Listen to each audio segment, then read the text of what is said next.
On behalf of the Om Foundation Inner Science, I would like to welcome you to today's live program, Meeting with Teachers. The Om Foundation Inner Science, initiated by the wisdom teacher Om C. Parkin, opens the door for spiritual seekers into self-knowledge, into the realization of the true human nature. The Foundation's field of activity includes various initiatives that enable people to encounter the wisdom teaching, to develop a still mind, and to pursue holistic healing processes.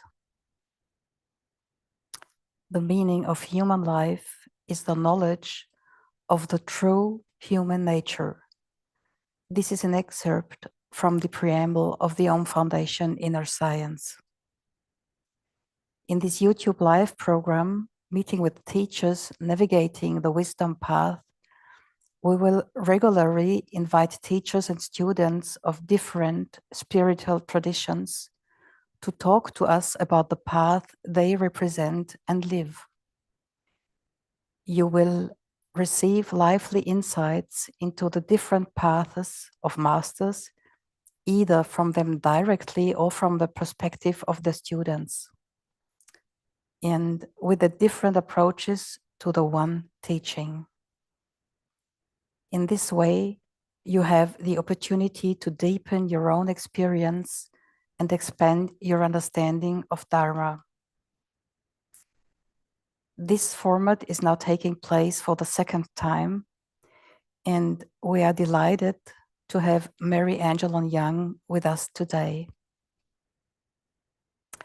Mary Angelon Young, a lifelong student on the spiritual path, Mary has practiced on the Western Bowl path of Tantra and Bhakti under the mentorship and ongoing guidance of her guru, Lee Lozowick, for 35 years.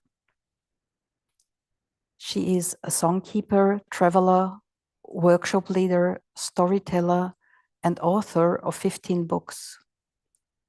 She resides at Triveni Ashram in the high desert mountains of Arizona, where she lived since 1990.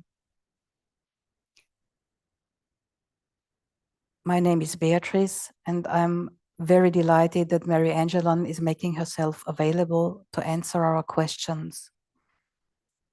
I will start the dialogue with Mary Angelon, and as we are all invited into a space for a global exchange, you will have the opportunity at the end of the conversation, or possibly during the conversation, to get in touch directly with Mary Angelon and ask questions or share your thoughts. If you want to do this, you can use the hand lift function in Zoom, so we can call you up. Then you're gonna activate your microphone, please. If you're watching on YouTube and would like to get involved, you can also switch to Zoom during the event. You will find the link to register in the description text.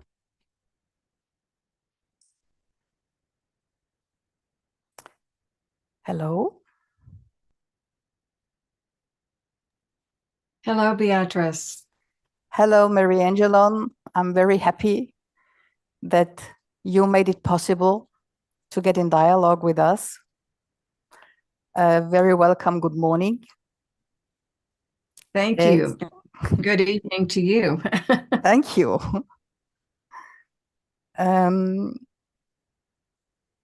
We're gonna start straight away, I would say.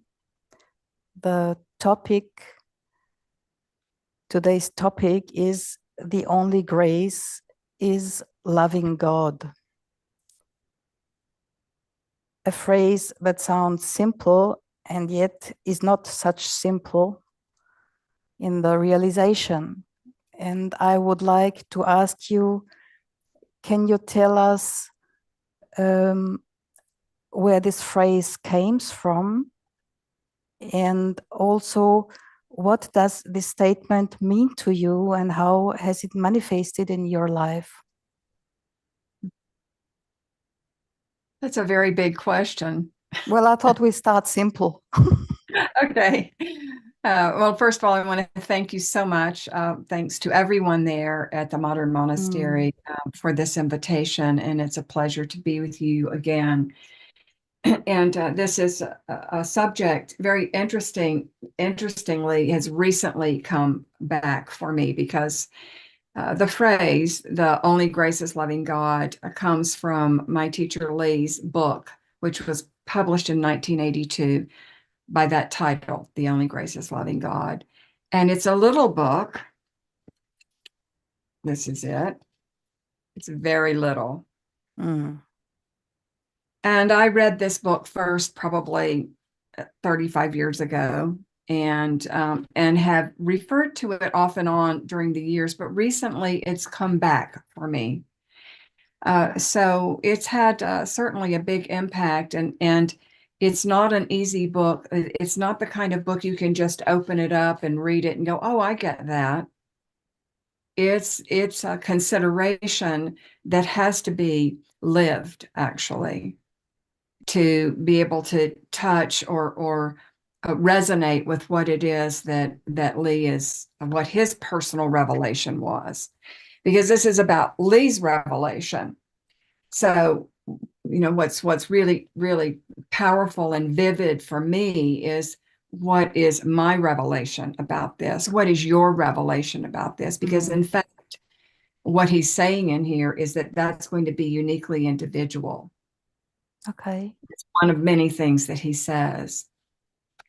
So, a little more background on the book itself is that Lee told me several times over the years that the inspiration for this book came when Lee read C.G. Jung's book, Answer to Job. So, I don't want to go too far into this, but just are any of you, anyone familiar with the book of Job in the Old Testament? I'm not sure. I think probably Stefan and Gazina are for sure, but I'm sure there Mm, are others there who do know this book in the Old Testament. So, Lee was of Hebrew descent, but he was not raised in any religious manner. His parents were secular Jews, and so he had never heard the book of Job before, unlike some of us who heard it when we were children. And so for him, I feel now looking back and having known him very well and talked to him many times on these subjects, um, that reading C.G. Jung and finding out about the Book of Job was revelatory for Lee, and it threw him into an ecstatic state, and he was in that state for weeks of time. And this was back in 1982, 1981, 1982. And it was before I met Lee. I met Lee in 1987. And what happened at that time was that Lee was in such a mood of rapture and ecstasy and revelation that he would go to the meditation hall and just sit over against the wall, not on the dais where he would sit in the teacher's seat. He would just kind of lay or lean or like he was just in this bhava, we would say, in mm. the bhakti tradition. He was in a bhava of divine revelation and divine love. Now, Lee claimed all the way up to the end of his life that he was not a lover of God, that he hadn't realized that. That's what he said. Is that true? I don't think so. I think that he was uniquely touched by the only grace, which is to love God. So, what does it mean to me now? That's such a huge subject for me because of the depth of the consideration and what Job goes through. I'm going to just say a little bit about the story of Job. Job in the Old Testament is the greatest devotee of Yahweh, God absolute. And he is devoted. He is a just man. He is righteous in every way. He fulfills every possible demand of his devotions to the divine, to God, to Yahweh. And so God is very pleased. But one day, Satan, who's also known as Lucifer, the light bringer, Satan comes to Yahweh and says, "You know your devotee Job. You think he's a good man, but look how good everything is going in his life. He's got all these sons and daughters, and he has 14,000 sheep and 20,000 goats and a wonderful life. He only loves you and is only devoted to you because he has everything he wants. If you took those things away, do you think he would still love you and be devoted to you and be the just man of perfect integrity that he is?" And God says, "No, of course he would be. Of course he would still be a great devotee, a great devotee of the Lord." And Satan says, "Well, I will make a bet with you. I will bet you that if you take away all of those blessings in Job's life, that he will turn on you." And so Yahweh says, well, okay, I'll take that bet. So Yahweh proceeds to throw one horrible disaster and catastrophe and tragedy after another onto Job, just for the sake of a bet. So this goes on for a long time. All of his sons and daughters die. He loses all of his land. He loses all of his sheep and his goats, and plagues are sent, and he's covered with boils. All kinds of bad things happen to Job. And so the book of Job is a long discourse between Job and his friends. There's many things that happen in there. It's considered a literary classic of the Western world. It's really worth studying. And C.G. Jung studied it in depth. And so his little book, Answer to Job, is about what Job goes through. So to make a long story short, in the end,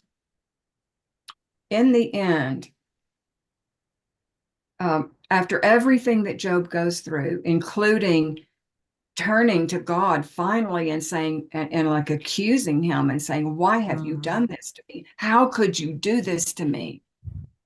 For what reason? Why? Why?" Of course, why is an unanswerable question. We cannot answer why. So eventually Job comes to this place, this revelation of, you are the creator of all things. You are my God, and therefore you have every right and every agency to do as you wish. So Job surrenders finally in the end. And when Job surrenders, Yahweh gives him everything back.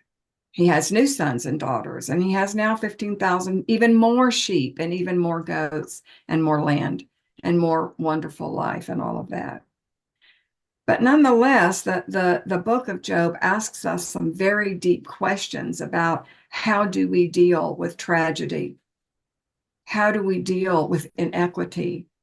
How do we deal with the situation in Gaza right now? How do we make any sense out of that? The fact of genocide and innocent people experiencing terrible, terrible pain and injustice. So innocent people and not innocent people also. Everyone suffers. And as the Buddha says, all life is suffering. So how do we make peace with that? And I'm not going to give you the answers like what did C.G. Jung come to. He goes on to really dive into the birth of the Christ consciousness as a consciousness of love and mercy. And he begins to speak about our image of the divine and the necessity in the process of individuation, of becoming who we actually are by divine gift, that we must begin to work with our image of the divine. So is our image of the divine an old man with a beard sitting on a cloud, and Zeus like hurling thunderbolts at humanity for a whim, for no reason? Is our image of God theriomorphic? Is it like Hanuman and Ganesha in the Hindu tradition, elephant-headed God, a God that's half monkey? Is our image of God the Divine Mother? Is our image of God the Divine Mother, the all-loving Mother who both births us, but also is the portal through which we must return at death? Is our image of God one of just a mandala of light? Or do we believe there isn't any God? So as you can see, this is a very deep subject. So I'll say a few more things and then you can ask some more questions. That would be great. So for me, after decades of immersion in the Hindu traditions of the Bhakti tradition and the Tantra, the tradition of Tantra that is the bowls, with Lee. And Lee's way was primarily a devotional way, although also we could say primarily a tantric way. The path that Lee led us all on, a merry chase down that path. That for me, as someone raised in the Christian tradition, I have had to work with that Yahweh character inside of me. I've had to get in touch with that and work with it. And that's been a very, very fruitful thing. There are many images for me. I take a very universal approach to the image of God. The non-dual oneness, of course, is what everything rests upon. Is the as Lee says in this book, the realization of the awakening to the oneness of all things and the realization of non-duality. This is the potential of the masculine side of the path. But the feminine side of the path is this possibility, the only grace is loving God.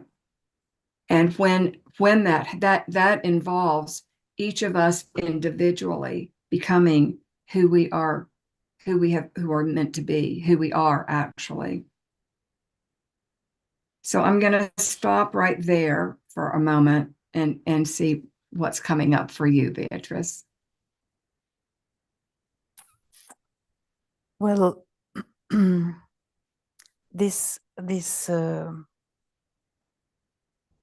bet between Satan and God sounds to me also in a certain way like the inner path itself, where, as you said, without asking why, I be like tested, let's say it that way.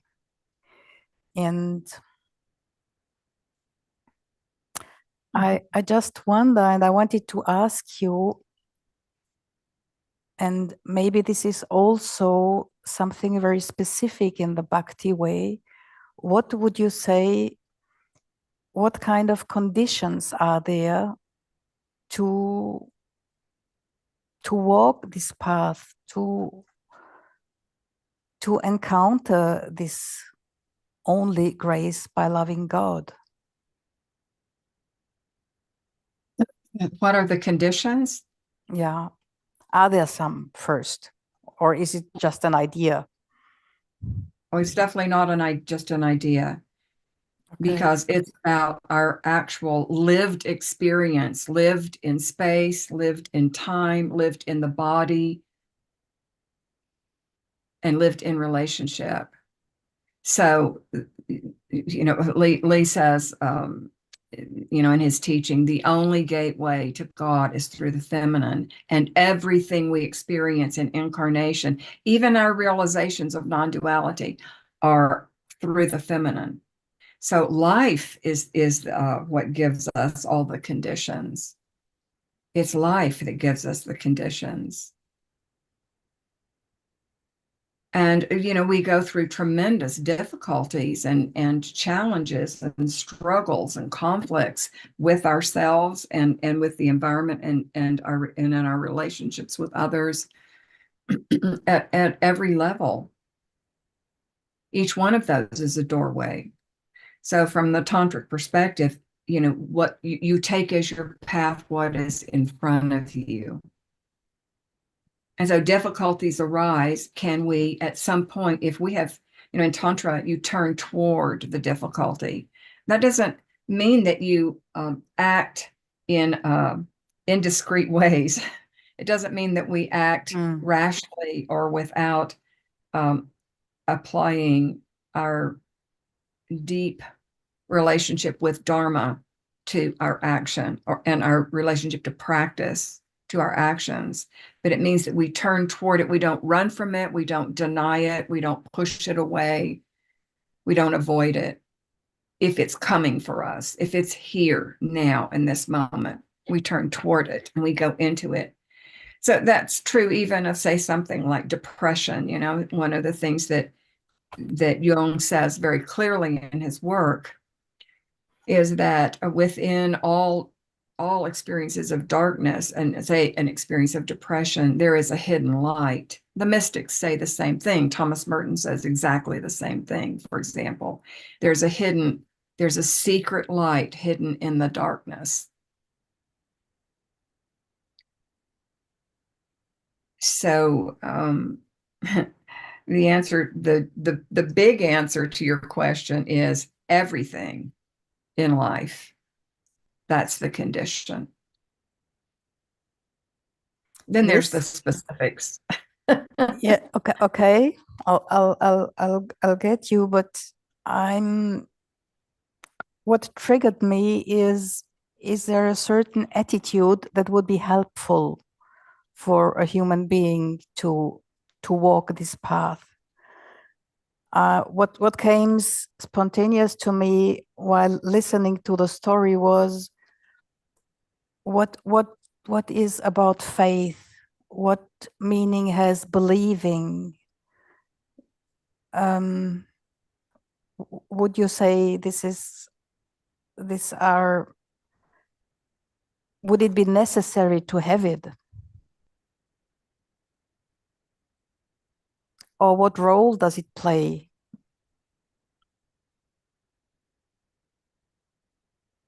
Well, there's a difference between a kind of a naive, childish faith and certainty that comes out of our embodiment of the spiritual path.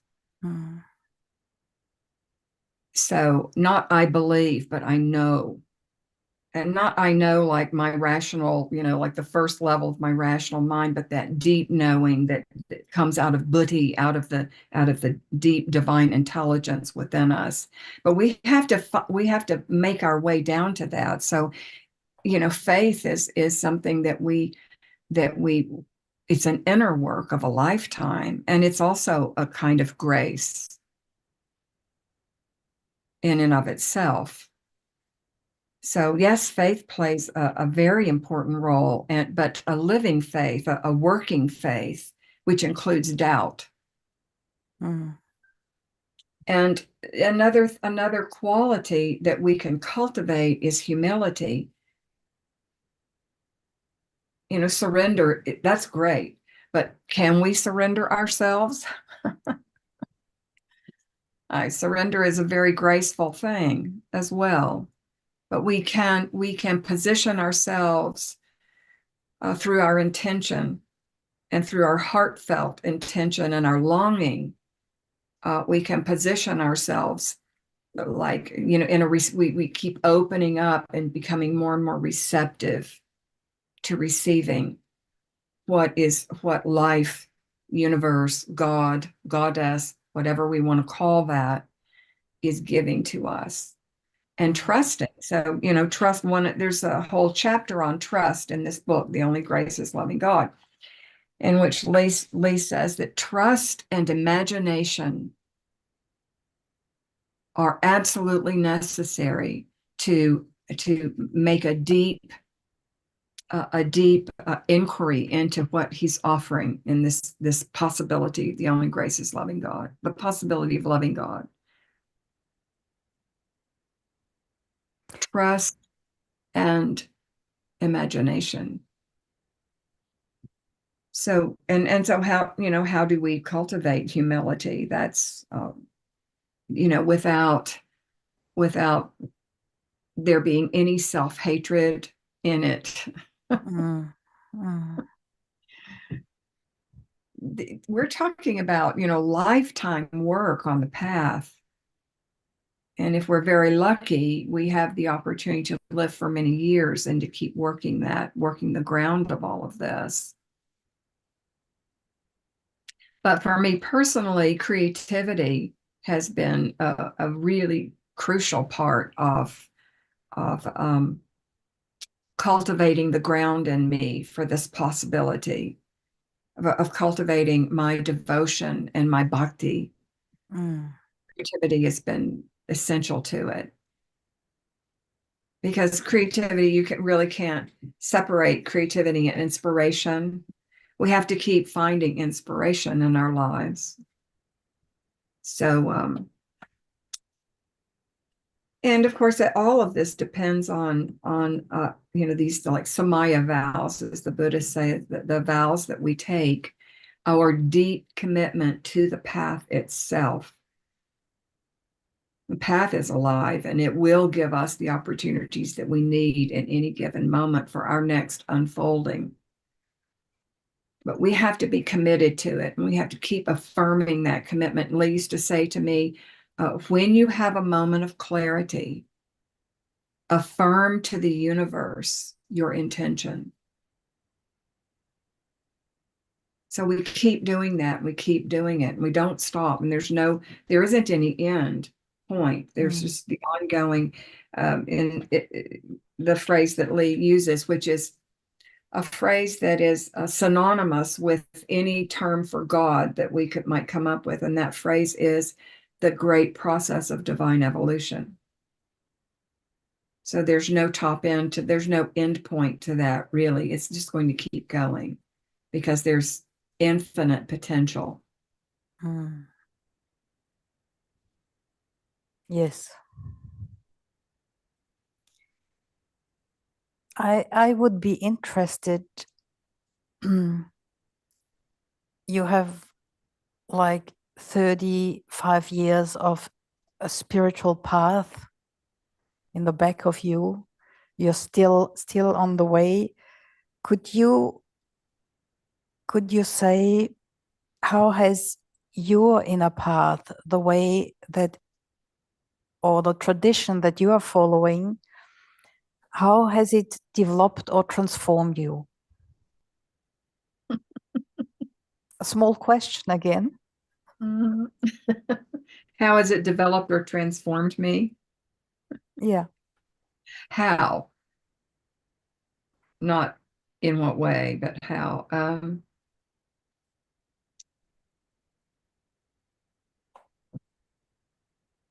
Well, rather than speak about myself well, let me put it this way. It's been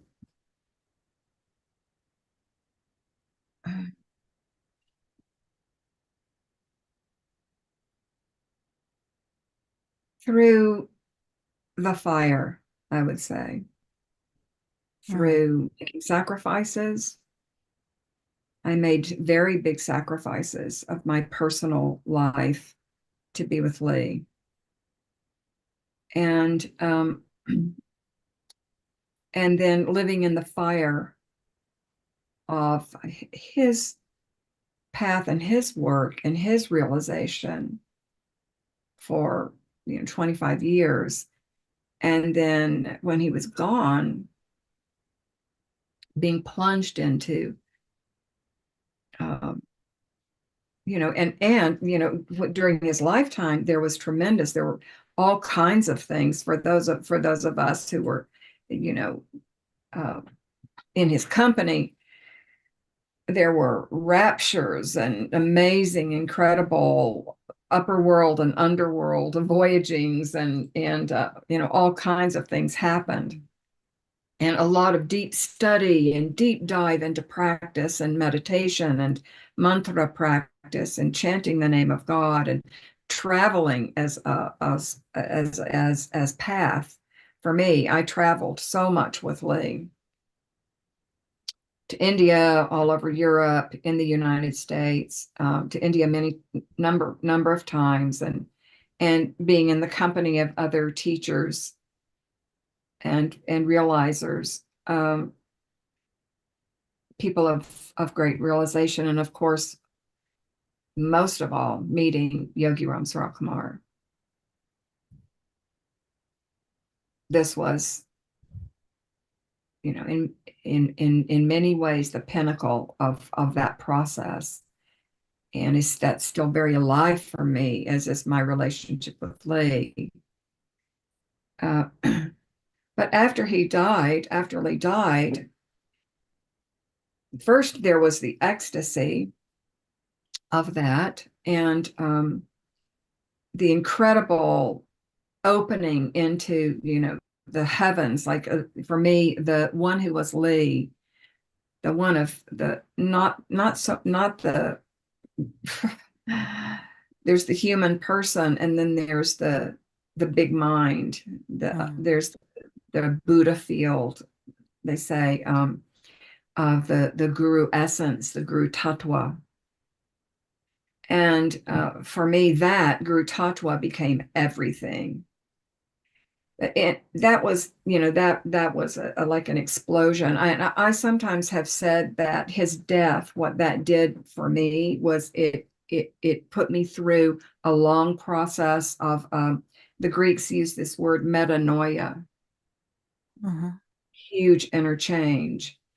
And it's very difficult for me to speak about it still, but I can say that a lot of it came through grief and darkness and doubt and wondering and questioning and having to come. I could say that Lee, as I knew him, and the Guru Tattva together wanted me, like pushed me into, you have to find out about this for yourself now. What's your work about? What are you going to do now? So I no longer had him to go to So finally, I had to, and still do, had to make the path my own, as Lee talked about a lot at the end of his life in the last 6 months. Make the path your own. I had to make the path my own. And that meant I had to go deep into myself, and I had to attend to any loose ends, including childhood relationship with Yahweh. Yes. The one who makes the bet with Satan.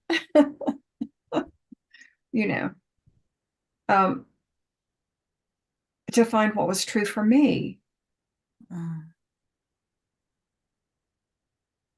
I mean, if I'm going to experience the feminine side of the path of transformation, then I have to find out what is true for me.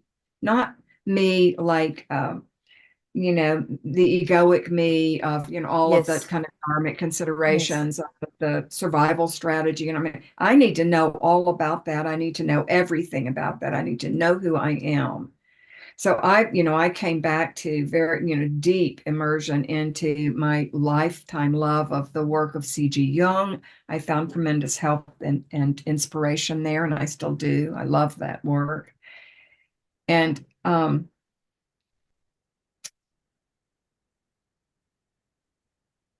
yeah, so through all of that, through fire and water, and after Lee died, I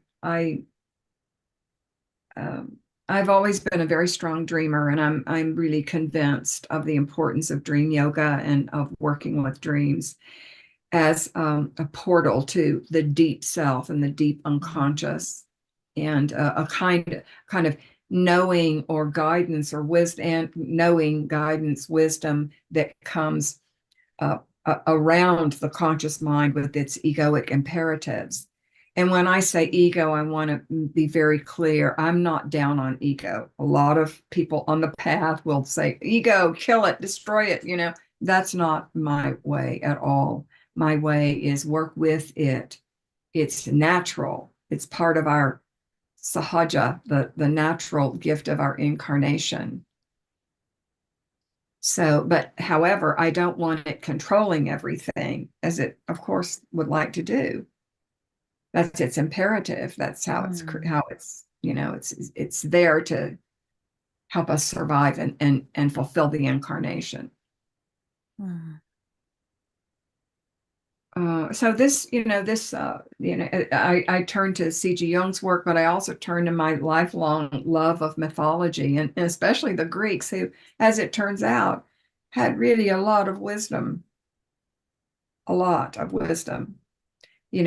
the portal, the stone lintel above the oracle at Delphi is chiseled, know thyself. You can't even go to the oracle to ask a question without, a year of preparation, of fasting and ritual cleansing and purification, and then you get to go and ask your question. But the thing is that we have to know ourselves. So I'm going to stop there and see if you have another question for me. Well, may I ask you, at this period when your guru left the body, means he was not accessible physically, as you said that he told you also month before he went, you have to go your own way, you have to find by yourself. Would you now say, is this a very strong point of maturing? Yes. But that doesn't mean that we like we the work of that rests upon everything that we have done up to that point, everything that we've received. It rests upon whatever teachings and transmission we've received from our teacher. So it's resting upon, even though there for me there were moments when all of that was gone, where I was really in emptiness. I was really in I don't know anything anymore. And this is a really essential place to be able to go there and be present to that and suffer through it and possibly come to a place of rest in it. Yeah. Of rest and actual surrender, or letting go, maybe we could say. Of letting go and letting the unknown, letting the mystery have its way with us. And then somehow, how it is in meditation, sure you all have experienced this, where you're in meditation and the mind is just going crazy, and we've got some issue that we're just like chewing on it. We're like the wasp on the worm, it says, as it says, in the Guru Gita, and somehow maybe something will happen where we just all of a sudden that just dissipates like clouds on a sky. Working in the unknown, like something can just relax at some point. But my experience is that most of us have to go through our fear of it, the contraction, the wanting to control, Mm. But that's our human limitation. So when we're talking about this, this whole possibility of loving God, of the feminine path, we really talking about, to some extent, working with our limitation. Like Job. Job came up against his limitation. You are the divine. You have created me. I mean, at some point, even when we have God realization, we are still human. Even when we've tasted tasted the realization of that fire of God that is in us. One of Lee's early teachings is enlightenment is the knowledge that everything is transitory, including enlightenment. So we're human beings. Jesus says at the last moment, Jesus Christ says at the last moment, Father, why hast thou forsaken me? Mm. So he too, here's this teaching, of like, there's going to be that little moment. It may be like that for you, or it may be like weeks and months of, inner turmoil and anguish and longing.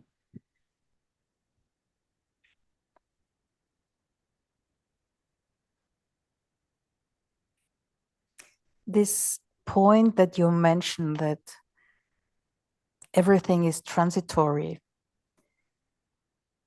Well, I for myself find out that it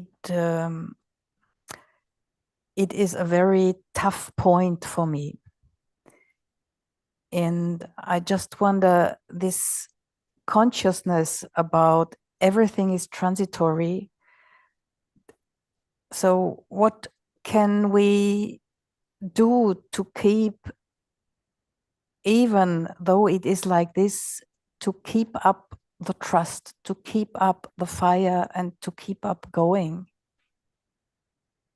You know how I mean that? Well, I think I do, but Mm. um,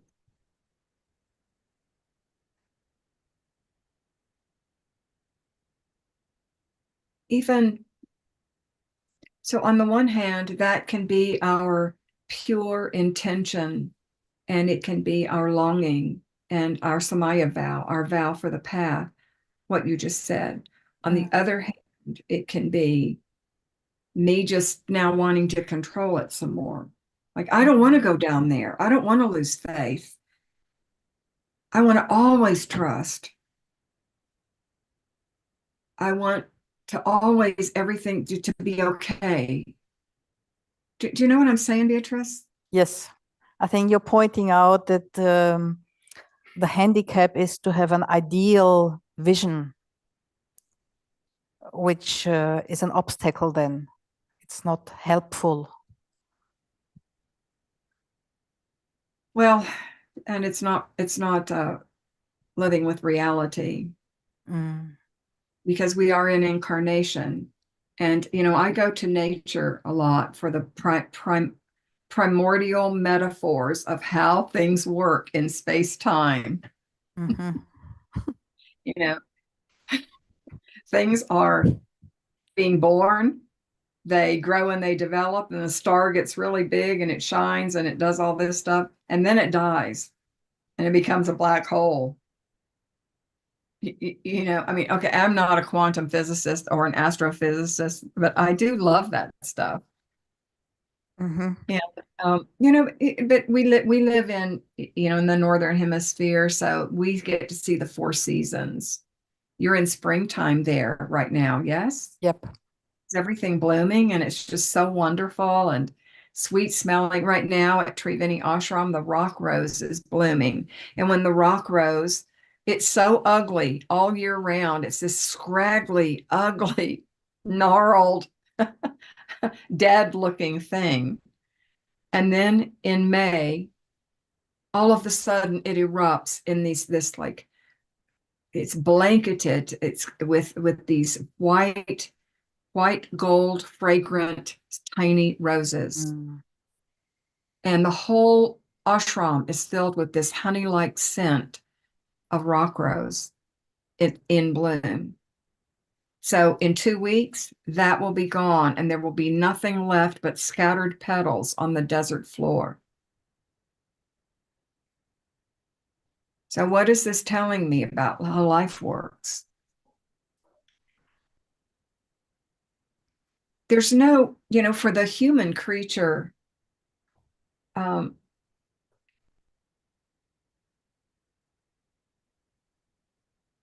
I remember I asked Lee once, I said, even for the great realizers, like so at the moment of death, for you or for a great realizer, or someone who has realized the self or realized God, something like that, is death just like Lee was saying in the last months of his life? Death is no different than walking from one room to another. Death is no different than putting on, taking off the clothes you had on and putting on something else. However, at one time, how he answered me was, he said, even for the most surrendered person, there will be, because the organism, the human body, there will be a tiny spasm at the moment of death.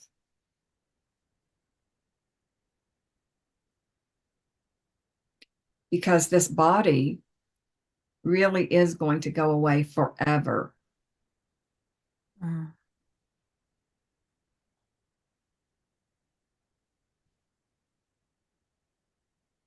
And that consideration leads me to, what you were asking about, that is like, it is like working with grief as an alchemical element.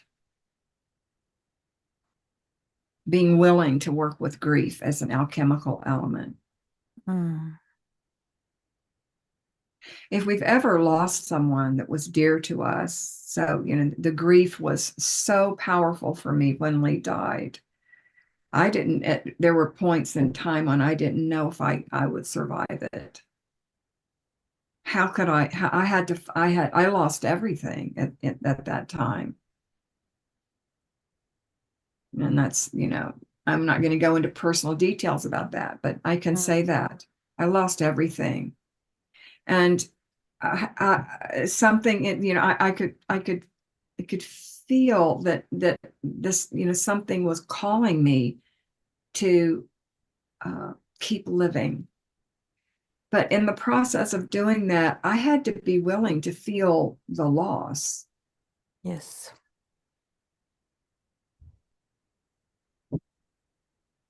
And to, for me, my go-to book on grief is Martin Prechtel's book, The Smell of Rain on Dust, which is it is an incredibly beautiful piece of revelation coming out of his tradition, the Mayan indigenous tradition.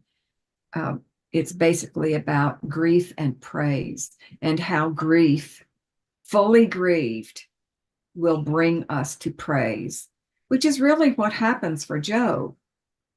Yeah. Because part of grief is, I'm angry about this. We have to be willing to confront our sacred cows. It's not okay to be angry, especially with your most beloved person. Yeah. Or with your beloved God.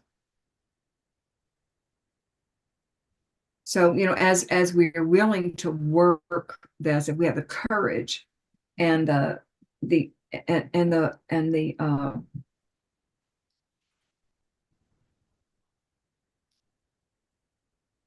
really the courage to keep going and to explore, to be willing to explore and to take what life gives us and use it. Because we're using it not only for our own evolutionary benefit. Whatever happens here for me is going to benefit the world. It's going to benefit the human species. It's going to benefit the world soul, and it will benefit the divine. It's a very deep teaching. Lee writes in one of his poems to Yogi Ramsurat Kumar, he talks about it. He says, this is a secret, and it's a hidden secret, and maybe I shouldn't say it at all. But here it is. I need you, but you also need me. So in all of Lee's devotional poetry, he is speaking to Yogi Ramsurat Kumar as the beloved. I need you. I long for you. I need you like I need my next breath, but you also, beloved, need me and long for me.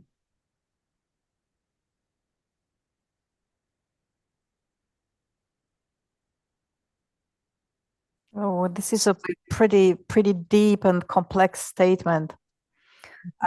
I realize one direction is pretty understandable for me, but that the divine would need me is much harder to take in a certain way. Yes.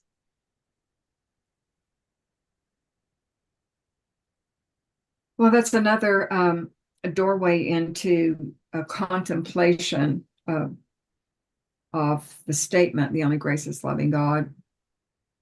And I don't know if I can really go into that, but I will say this, in the Hindu tradition, in the Bhakti tradition, there are 5 different types of possible relationship with the divine. And those are as a servant to a master, as a child, I'm the child, God is the parent, as a parent to God as a child, which I was always like, I'm going to come back to that. Let's see, that's 3. As a friend to a friend. So the Sufis often will say they will speak to God as the friend. And then the 5th one is as lover and beloved, like Radha and Krishna. That's this kind of supreme mythological image that's used in the Bhakti tradition in India for this lover and beloved relationship with God. So what is it about, of course, that, a pair of lovers, they long for each other. So there's that. But what is this thing about what could possibly be going on if I'm the parent and God is the child?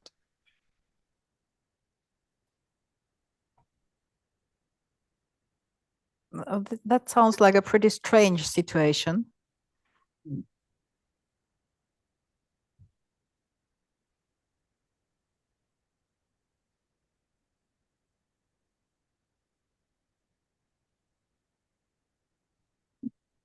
Yes.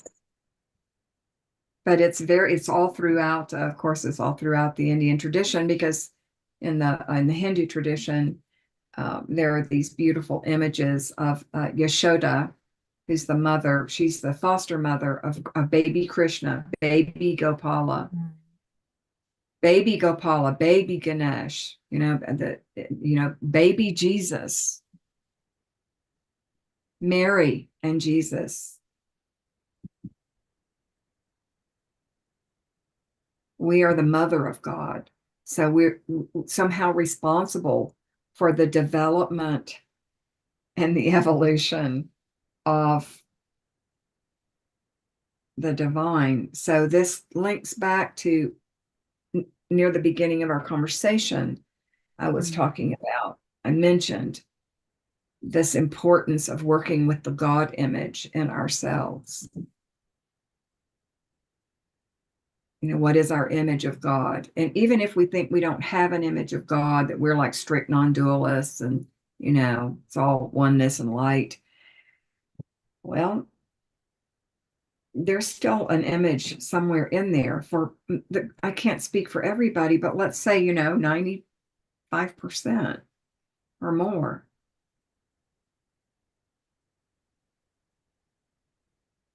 And we are responsible for that in ourselves because it's completely woven into our own process of finding out who we are, of this know thyself, of this feminine aspect of the path, of realizing what we committed to realize in this incarnation that has to do with space and time and earth and all these things we've been talking about. And you know, in so many traditions and in the Sufis that you know that God wants to know herself. In the Tantra Shaiva Tantra tradition. So in all the tantric traditions, this devotional relationship to the divinity is primary. And in Shaiva Tantra, there's Shiva representing the masculine path of ascension and realization and light. And then there's Parvati, she's the downward triangle, the downward flow, and she is in some traditions, you see them. My favorite image of them is the two of them together as one being, half Shiva, half Parvati. And Parvati is holding a mirror so that she can see herself.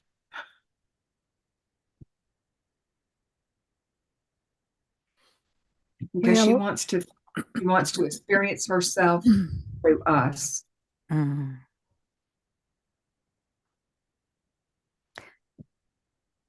Yes. So what I can understand out of it, that the crucial point therein, which clears this situation, is that I'm responsible. I'm taking over responsibility. And so to follow up what you said, not only for me and my so-called personal life, it's much, much beyond this. Yes. It's way beyond our personal lives. And yet it's all about our personal lives. You know, it's like a paradox. There's paradox all along the way. So much paradox.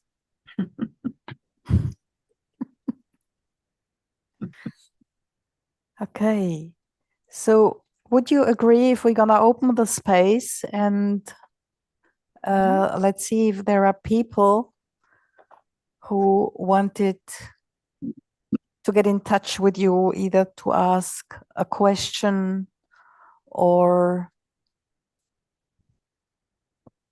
to tell what they are having on their mind or on their heart. So I'll invite everybody to take the chance. And if you want to get in touch with Mary Angelon, please raise your hand so we can see that you're ready.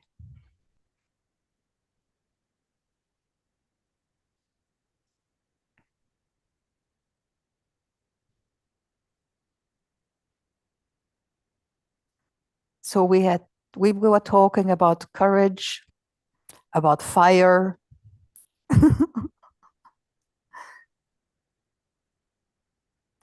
about trusting the process, and using. No, I don't see anyone.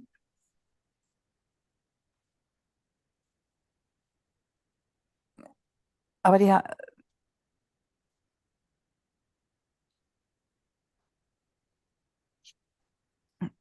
tell me, I don't see them at all. I don't see anybody raising their hand, so you have to tell me who it is. Okay, so Stefan and Gesine, are you ready? Yes, I'm ready. Hello. Hello. What I can do is only ask, do I see that correctly? That it's all about surrender. And surrender means loss, and confusion. And it's about how do I transform these deep human feelings into the grace of God as an experience. Can you say something about that, Angela?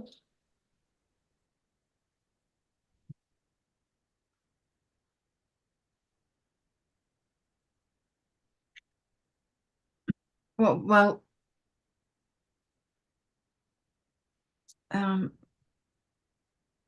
it's really, I was talking earlier about leaning into things that come up for us. So, I've been talking in very big, lofty, terms, and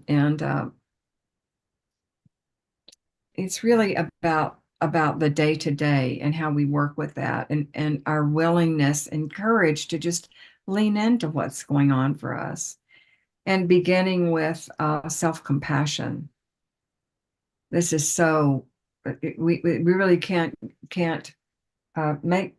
I mean, we can spend a long time, years even, not having any compassion, telling ourselves that we need to be compassionate toward others and trying to be compassionate toward others, but not having compassion for this human being here and what this human being goes through on a daily basis.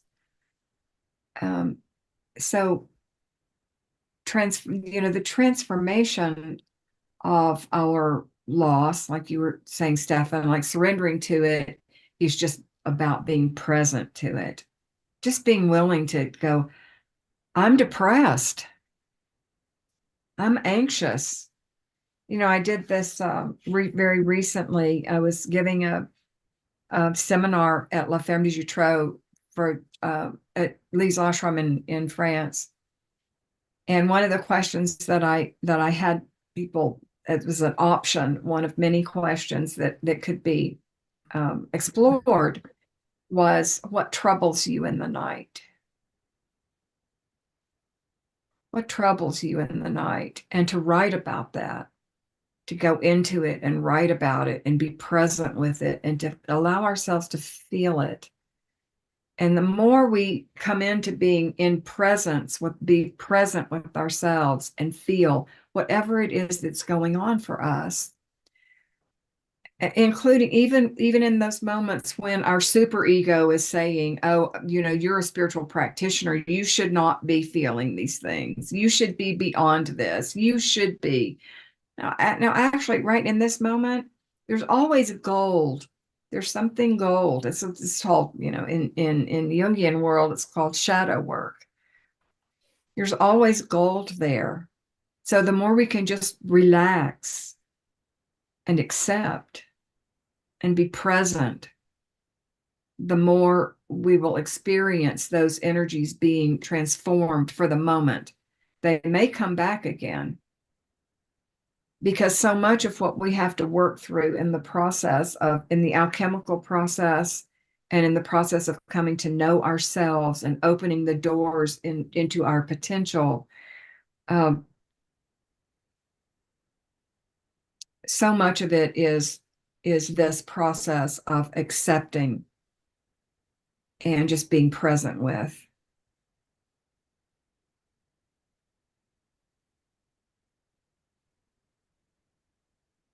And it may come back, because we have trauma inside of us. I can't really talk about this for very long without getting into, these particulars of what we experience in our humanity, that we do have buried trauma, or we have recent trauma even. And we may need to work with that in some kind of a way to get to what, Stefan, what you're saying is, it's surrender and letting go and just being present with. Is there, you want to say something else, Stefan or Gesine?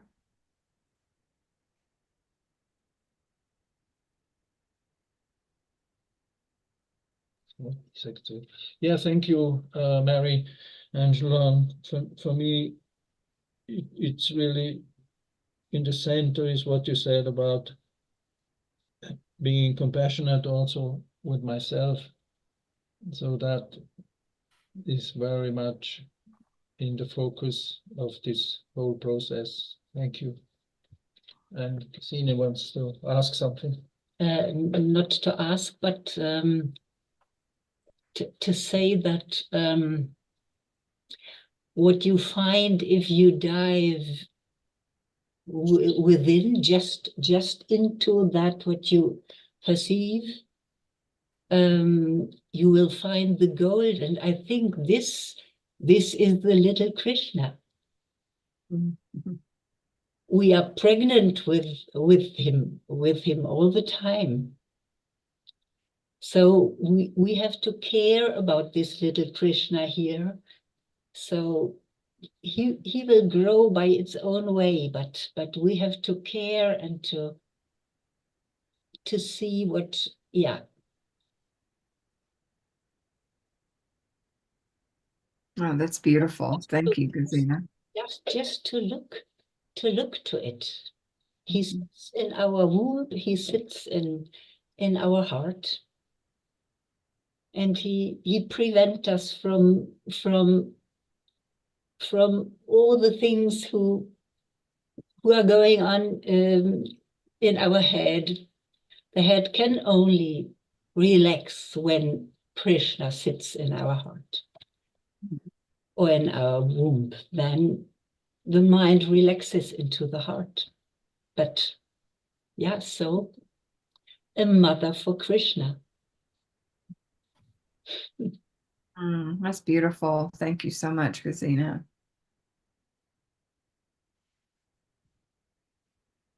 Yeah, Okay. or what you find sitting in your heart may have be a different image than Krishna. So might be Mary, mother of Jesus, or some other. Beatrice, you were going to say something? Yes, there is another person who wanted to get in touch with you. It's Judith.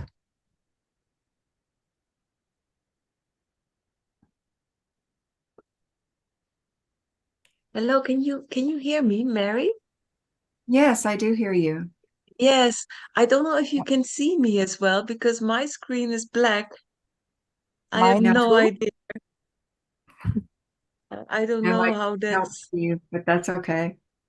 Yeah, I just wanted to. I'm just very touched.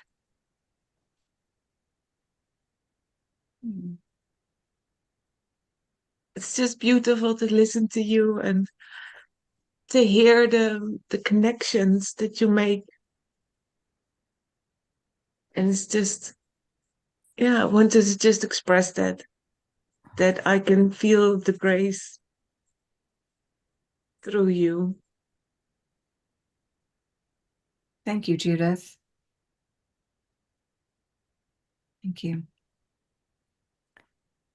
Judith, even if you have already talked, but maybe it would be helpful if you turn your camera on. I So, think I have my camera on. okay, because there's just a black screen, so you're talking out of the black. Ah, But yes. okay, No, I have no idea what's happening. okay, I have no worries, my no worries. no, I'm just in the black now. Okay, Thank you so much. Thank you, Judith. do we have somebody I don't see?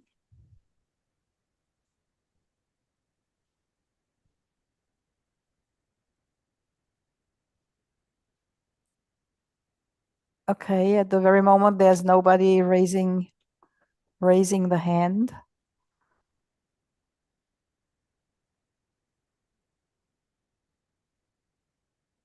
I really also have to say that this last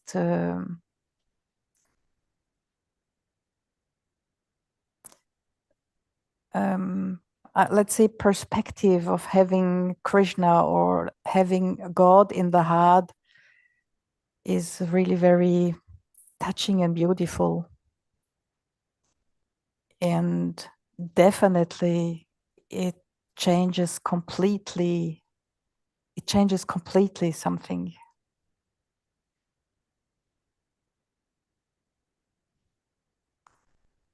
Like responsibility is not anymore a duty that I have to take, but is something very beautiful. I'm in service.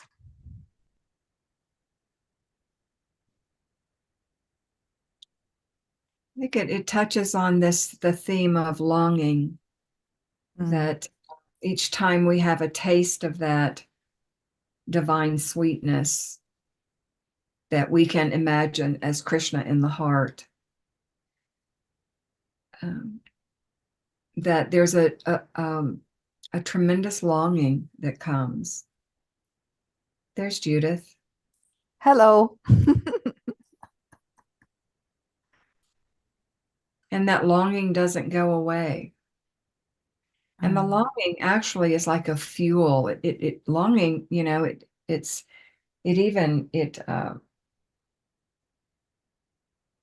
banishes fear because it's greater than the longing for the path, the longing for the rasa of divine love in our lives. That it's really a fuel that helps us go forward and keep going. Yeah.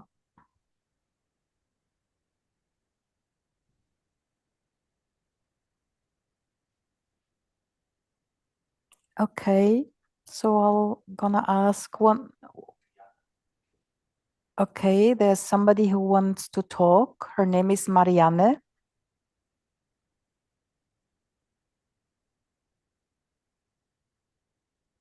Oh, do you hear me? Yes. Hello, everybody. Excuse me.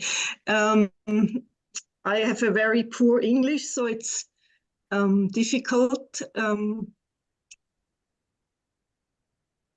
I like the way you talk about all these different relationships to God, these 5 you named. And it seems like there is a long way to go, not a long way, but there is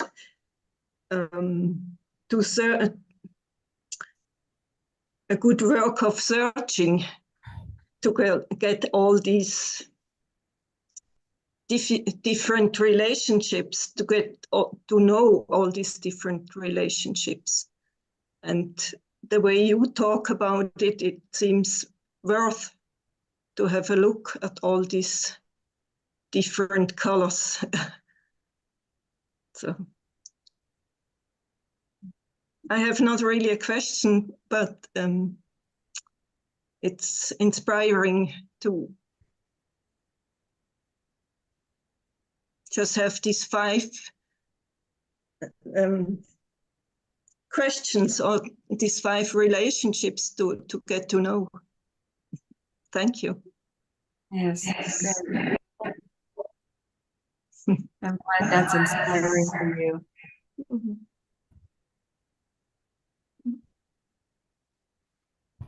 It inspires me also.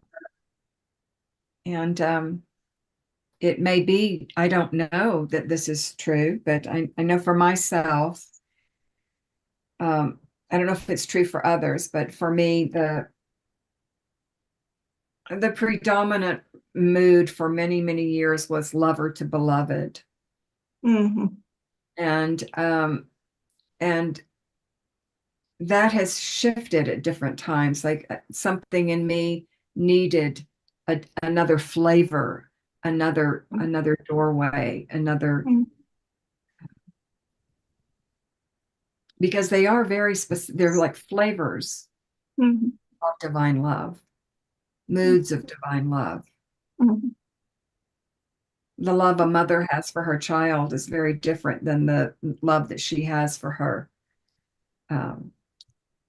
paramour, her, partner, her consort.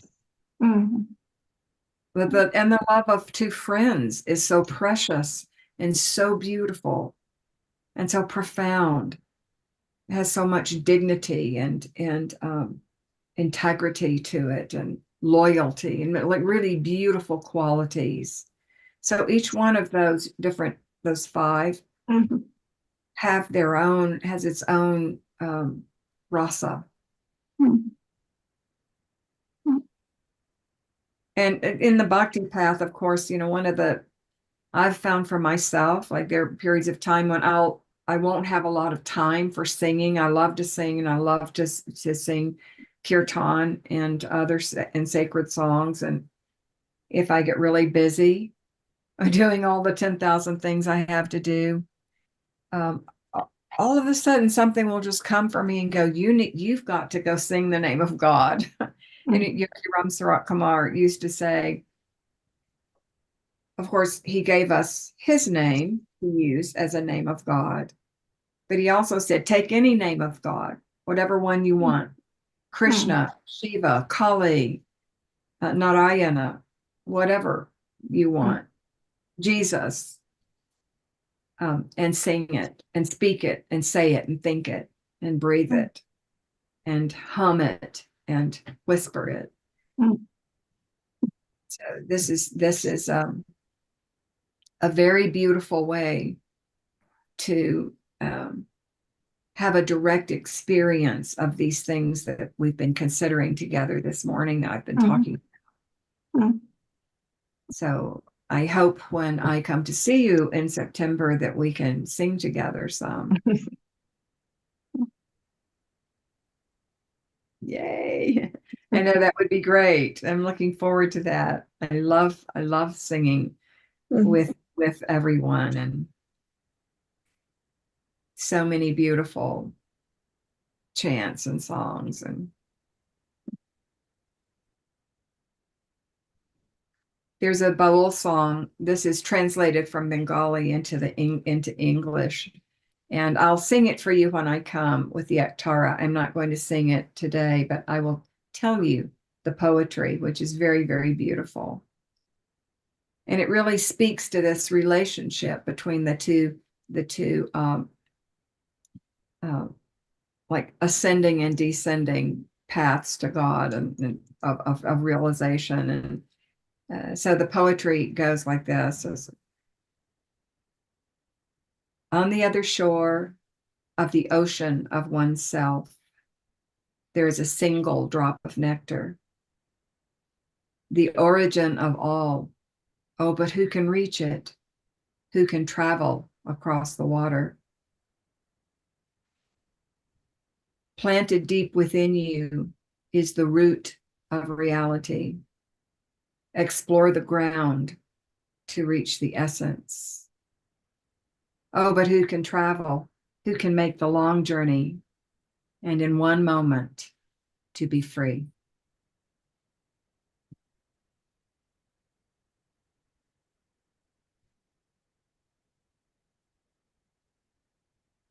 So we'll sing that together in September. And maybe we'll also sing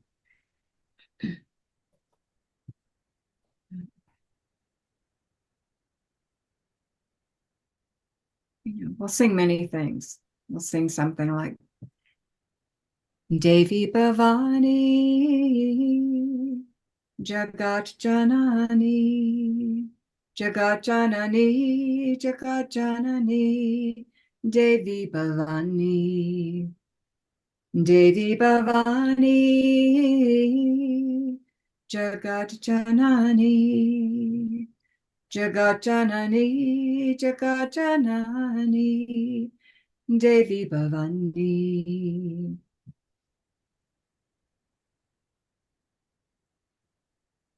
Which is a song of praise and love to the Mother of the Universe, the goddess Bhavani. So we'll sing some songs of Krishna too. So very, very beautiful. So maybe this is a break for talking. It just opens a space of silence and I don't know which word could be follow.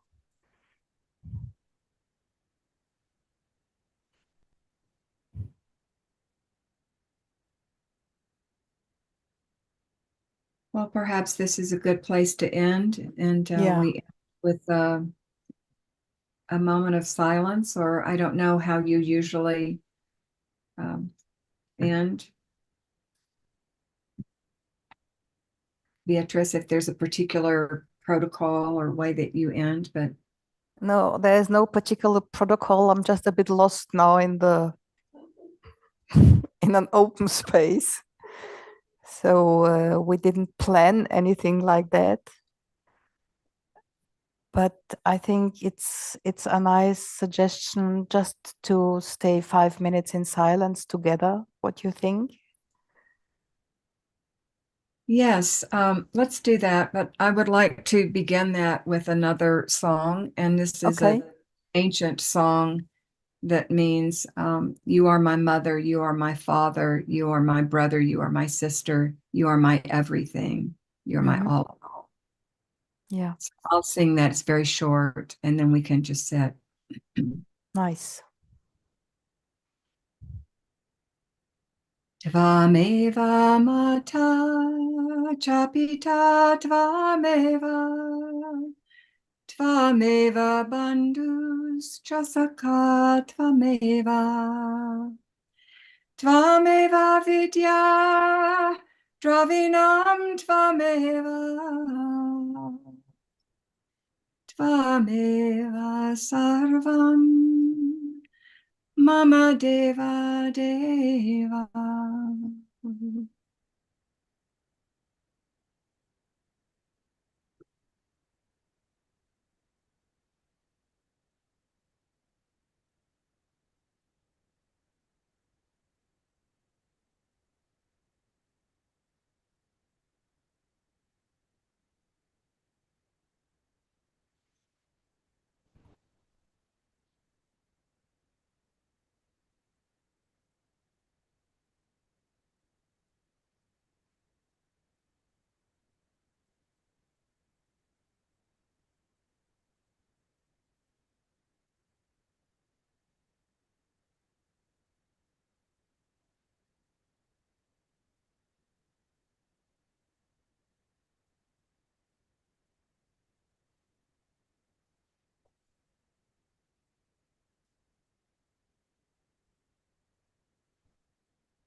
Okay, so we have reached not the end, but an end for today.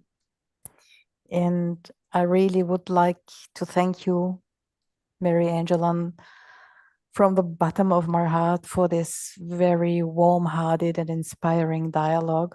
Thank you for being with us. Thank you for being. And I really look forward to meeting you in person again. And namely, this would be in September, hopefully, when you come to the Modern Monastery to Good Soundstuff for the conference Knowledge and Devotion.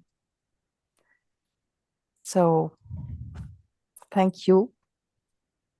Thank you, Beatrice. This has been a wonderful and inspiring time together. And I appreciate so much the invitation, and I'm looking forward to seeing you all in person. Yes.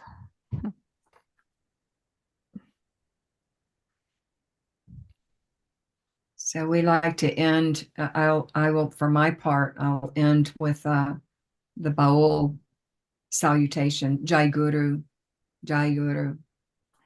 Jai Guru.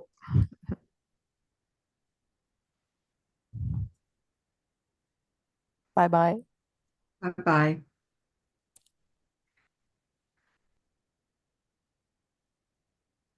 The next meeting with teacher is scheduled for August 25th. Information can be found on our website or on YouTube. In the context of the Foundation's work to facilitate encounters and networking with teachers of different spiritual paths, we want to create an uncomplicated and internationally accessible opportunity for participation and exchange with this format. Today's participation was free of charge. Donations are most welcome to support the work of the charitable foundation. Information, therefore, can be found on our website or on YouTube. We are also happy to hear suggestions from you to which teacher we could invite. And least but not last, some event information. In Search of the Miraculous is introduction to Gurdjieff's teaching with Robin Bleur from the States, Omsi Parkin, and Eckhard Jürgen Billing. Robin Bleur from the State is a student in the direct lineage, teaches us how to read Gurdjieff's teachings. Eckhard Jürgen Billing introduces us to the movements and sacred dances as an essential and fundamental part of Gurdjieff's complex teachings. The event will be bilingual, means in English and in German, from the 14th to the 16th of June this year. And then, as already mentioned, we will have the conference Knowledge and Devotion, the Ascending and Descending Spiritual Path. This conference will be with Omsi Parkin, Mary Angelon, and Jacques Vigne. This event also is going to be bilingual in English and German from September 6th to September 8th. So thank you very much for joining us and hope to see you soon.